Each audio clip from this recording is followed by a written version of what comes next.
Hey, so I'm Evan Mellick, one of the military team leaders here at Brick Fair, Virginia 2017. So this is a CH-53 Kilo King Stallion. So it's the CH-53E, the Echo version, is the current ones the U.S. Marine Corps uses.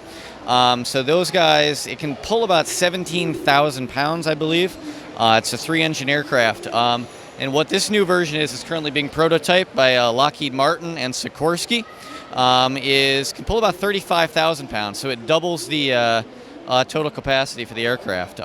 It was basically, they just took the old aircraft, pumped some steroids into it, made it about 25% bigger, and then added some souped up engines. So it's now again the largest aircraft in U.S. military service, but it should be, I guess it's going active duty by 2019, I think is the goal. So next year you should start seeing it in carrier air wings and Marine Expeditionary units, stuff like that. So the mock itself fits the crew of 5 minifigures, but the cargo area itself can either fit 2 of my 7-wide Humvee mocks, or it can fit 56 fully equipped little minifigs. So kind of stupidly large and over the top, but you know, it does the job. It is, as you can see, it's powered by one small regular Lego Power Functions motor. Unfortunately, because of how it's set up and how heavy the rotors are, it's, as you can kind of see, it lags a little bit just because the mixture of how I design the gears and the rotor itself is just, I think, flat too heavy for the motor to function. So there's one motor powering both the front main rotor and the back rotor. So sort of lesson learned is that when you try and daisy chain long Technic axles together, friction at that point is not your friend, unfortunately. So, but I started building it right after Brick Fair 2015, so it's sort of finished, if you will, in quotation marks. But it's been about 2 years and 2 months, I think, right now. So it's a pretty cool build. Yeah, very impressive. So when you first started on this build, were you looking at kind of blueprints or photos of the actual helicopter? How did that work? Yeah, Seth, can you grab me the schematics drawing? It's under the table. Yeah.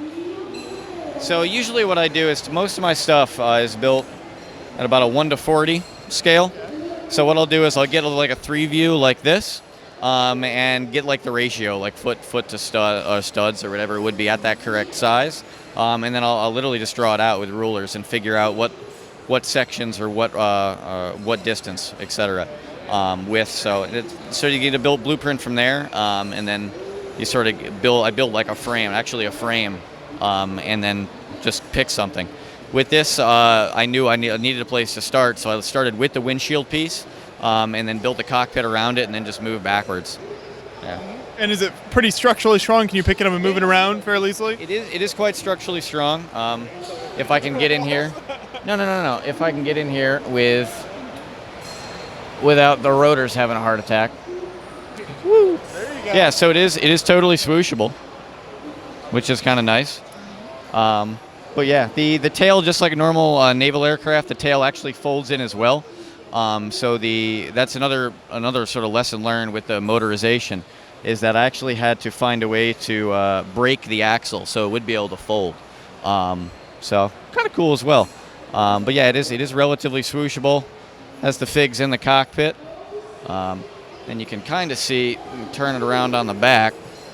You can see the power pack in there as well. Yeah, and that's going to be it runs off the IR remote, which you can see right there. Just because if you were to use a regular battery pack and just switch it on and off, I found out that the rapid increase in torque from just going on and off actually snaps the Technic axles in half. Yeah, so I got to like gear it up and then gear it down. So it's kind of nifty. Yeah, I think the build turned out great, and I love you got the movement working there as well, so that's really awesome. Thanks for showing that to us. Appreciate it. Thank you guys. Hope you enjoy the rest of your weekend. Definitely, you too. Thanks.